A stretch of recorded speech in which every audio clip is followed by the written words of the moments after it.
Hi sir. First of all, congratulations sir. 40 years in Indian cinema.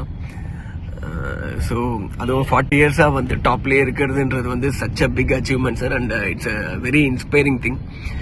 எனக்கு இன்னும் வந்து நம்மளோட ஃபர்ஸ்ட் மீட்டிங் வந்து நல்லா ஞாபகம் இருக்கு சார். அது வந்து நான் பீச் செட்டில் தான் உங்களை பார்த்தேன். பார்க்கும்போதே வந்து எனக்கு யாரா இவரு பயங்கரமா இருக்காரு, என்ன இப்படி இருக்காரு அப்படி சொல்லி உங்களோட அந்த ஆரா அண்ட் அந்த கரிஸ்மா வந்து ரொம்ப ஒரு என்ன சொல்றது ரொம்ப அட்ராக்டிவா இருந்தது. ஸோ அன்னைக்கே வந்து எனக்கு வந்து கண்டிப்பா டெஃபினட்டா அவங்க கூட வந்து ஒர்க் பண்ணணும், அட்லீஸ்ட் வந்து ஒரு சீனாவது ஒர்க் பண்ணணும் அப்படின்ற மாதிரி இருந்தது. ஸோ அதுதான் நான் வந்து மேஜரா நான் உங்ககிட்ட சொல்லியிருக்கேன் ஆல்ரெடி. ஸோ ஜெயிலர்ல எப்படியாவது காசு பண்ணி அந்த பிரசன்ஸ் பார்க்கணும்னு. ஆக்சுவலா நான் அன்னைக்கு உங்களை நேரில் பார்க்கும்போது இருந்த பிரசன்ஸை என்னால கொண்டு வர முடிஞ்சதா ஜெயிலர்லன்றது எனக்கு தெரியாது. ஏன்னா நான் பார்த்தது அதோட ரொம்ப நல்லா இருந்தது சார். ஹோப் திருப்பியும் நம்ம ஏதோ திருப்பி அசோசியேட் ஆகி அட்லீஸ்ட் அதுல வந்து இதை வந்து நான் இன்னும் பெட்டரா கிராக் பண்ணணும் அப்படின்னு யோசிக்கிறேன் சார்.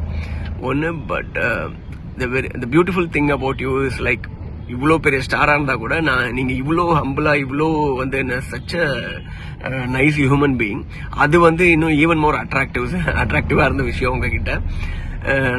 நான் பார்த்த லுக்குக்கு அந்த டெட்லி லுக்குக்கும் உங்களோட அந்த கைண்ட்னஸ் ஹம்பிள்னஸுக்கும் வந்து ஆக்சுவலா ரொம்ப கான்ட்ராஸ்டா இருக்கு. ஸோ இந்த 40 தேங்க்ஸ் நான் கேட்கும்போது நீங்க எங்களுக்காக ஜெயிலர் பண்ணதுக்கும் hope to work with you more sir.